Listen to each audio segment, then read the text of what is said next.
La messe est à 3 heures, mais... Dernier préparatif pour les responsables des groupes du diocèse de Nanterre. Quelques heures avant le départ pour Madrid, les directives sont données aux accompagnateurs.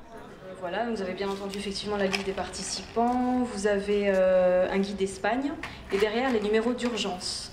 Donc vous en avez 3 par participant, donc 2 à mettre là-dedans et 1 que le jeune peut garder sur lui. Hier, on a une route qui est partie avec l'Emmanuel pour Tolède et qui nous retrouve à Madrid. Aujourd'hui, on a l'essentiel du diocèse qui part, d'autres partiront le 15, d'autres partiront le 18.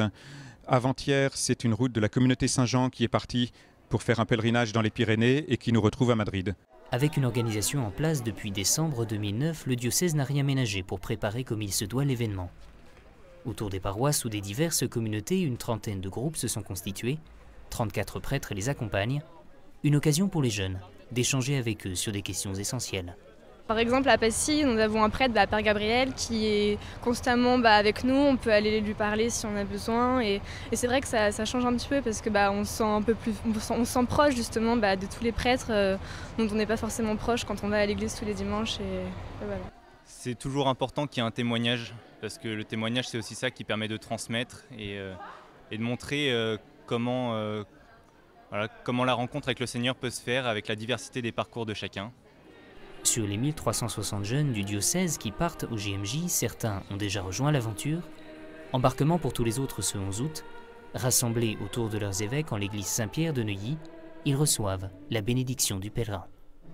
Afin qu'ils parviennent heureusement sous ta garde au terme de leur route, que Dieu Tout-Puissant bénisse le Père, le Fils et le Saint-Esprit. Accueillis pendant 3 jours dans le diocèse de Tarragone au sud de la Catalogne, les jeunes marcheront sur les pas des saints et martyrs espagnols. Un programme qui, à coup sûr, leur réservera bien des découvertes. En fait, faut que tu ailles mettre ton sac là-bas. Déjà, j'espère plein de joie, plein de bonheur avec mes amis. On va peut-être faire un peu la fête. Et puis j'attends aussi d'affermir ma foi. Ce sera le moment de poser des questions. Là, c'est vraiment, on est entre jeunes, on s'amuse et en même temps, on parle du Christ. Chacun a son point de vue, ils sont plutôt ouverts. Alors même si une longue nuit de transport attend les voyageurs, il en faudra plus pour les décourager.